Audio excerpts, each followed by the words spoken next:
Well, we just completed August through our Emotional Wellness Through Yoga educational series.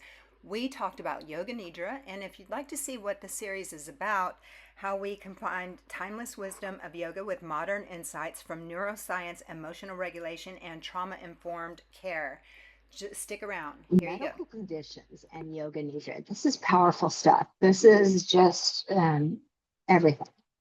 So stress and anxiety, it shuts down our cortisol release. How yoga nidra comes in and helps us when we have stress and anxiety, right? So it shuts down the cortisol release. It shifts the amygdala reactivity. That's the one that there are fire alarms in there going off, and it increases the prefrontal cortex. So for better regulation, the prefrontal cortex is your thinking mind. Rational decisions, calm decisions can be made, right? And then if you are suffering from depression and PTSD, well, what this does is Yoga Nidra gives you a safe access to traumatic imprints without having to relive that whole story, because the body is relaxed and the parasympathetic dominance keeps the re-exposure from being overwhelming. And then if you suffer from insomnia conditions, this yoga nidra is great. You can put on a little yoga nidra thing right before you go to sleep, and it conditions the nervous system to practice rest so that the brain learns how to fall asleep again. And if you suffer from chronic pain or fibromyalgia, well, yoga nidra can help in the pain perception. It decreases because the theta and delta states reduce activity in the pain processing networks of our bodies. So this is your scientific basis that's behind the practices that we're doing in yoga that have been done for a very long time in yoga, as from the ancient text, this is all in there. So here's where it's bridging in. The Western and Eastern medicine come together, and that's a beautiful place. So when we look at cardiovascular heart disease, right? So yoga nidra can help slow our heart rhythm, and it lowers our blood pressure by reducing the sympathetic dominance, right? It helps with autoimmune disorders. Chronic stress drives immune dysregulation. So yoga nidra reduces the sympathetic overdrive, and it lets the immune cells recalibrate. This incredible machine that we have, this miracle that is here, knows how to heal itself. You don't have to tell your heart to beat. You don't have to tell your lungs to breathe. Like, you are programmed to survive and live and healthy, right?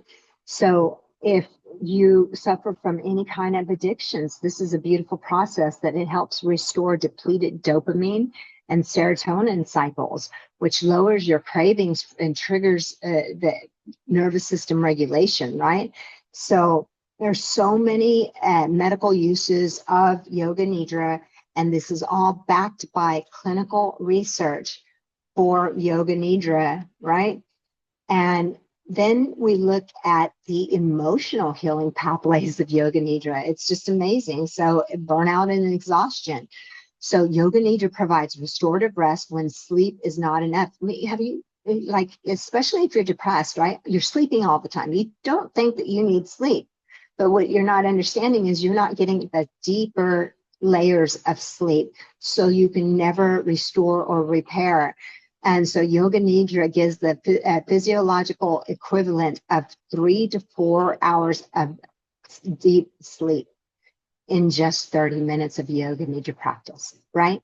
So when you do shavasana, that 10 to 15 minutes of shavasana, if you leave adequate time at the end of if you're a yoga teacher and you leave adequate time for the deep rest and the deep healing to happen, it really is powerful, but you have to have this time.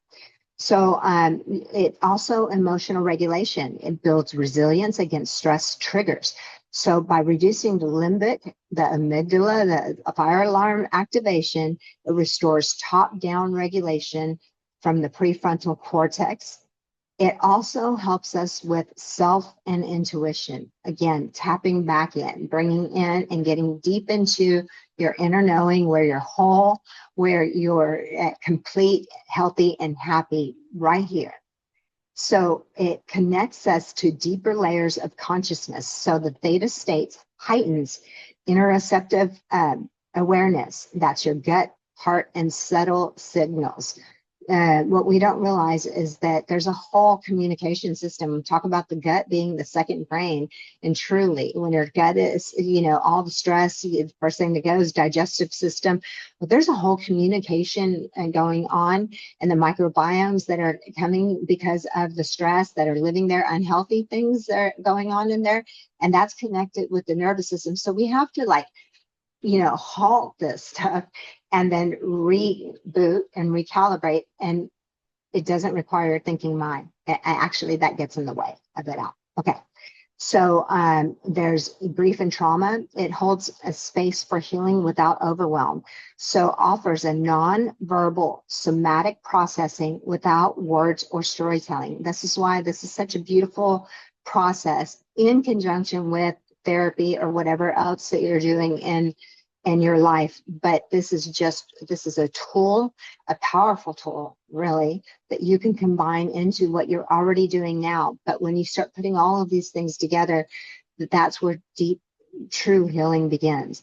And releasing of old stories. So when you set your sankalpa or your intention when we first get started, it helps rewrite the subconscious. The subconscious, the theta and delta, is rewired with the sankalpa, and it replaces self-sabotage loops with self-compassionate loops.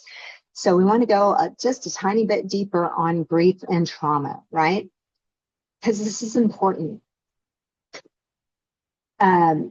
So yeah, let me go back to that. We're not quite here. Okay. So healing without overwhelm. Traditional talk therapy often requires us to retell or reanalyze our pain. And while it's powerful, this can sometimes re-trigger us, the nervous system, by bringing up the story in detail.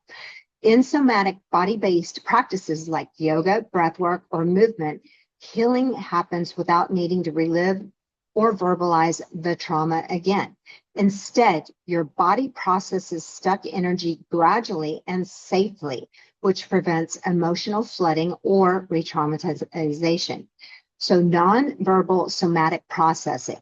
Trauma lives in the nervous system and in your body. Muscle tension, but we have muscle tension, holding patterns, and then also the big one that you can notice within yourself, or when you start looking at other people, is that the breath, they're restricting their own breath. And what is the breath? What does that take around our inners? It's the prana. The prana is not getting where it needs to go because the breath is so shallow, mostly just very, very shallow chest breathing, very quick, very fast.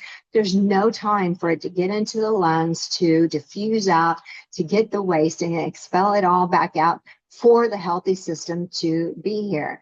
So our bodies are our stories, and I just want you to think about that. The tenser and tighter you are, the more guarded and whatever, there might be stuff stuck in our bodies that we never really worked through. And if we don't catch it now, we kind of get stuck that way, and then it's harder and harder to open this up, right? So we want to make sure that we're doing some movement that just kind of expels excess energy that might be stuck in our physical bodies, right? Practices like yoga, and sometimes just getting up and shaking it all out, just the shaking.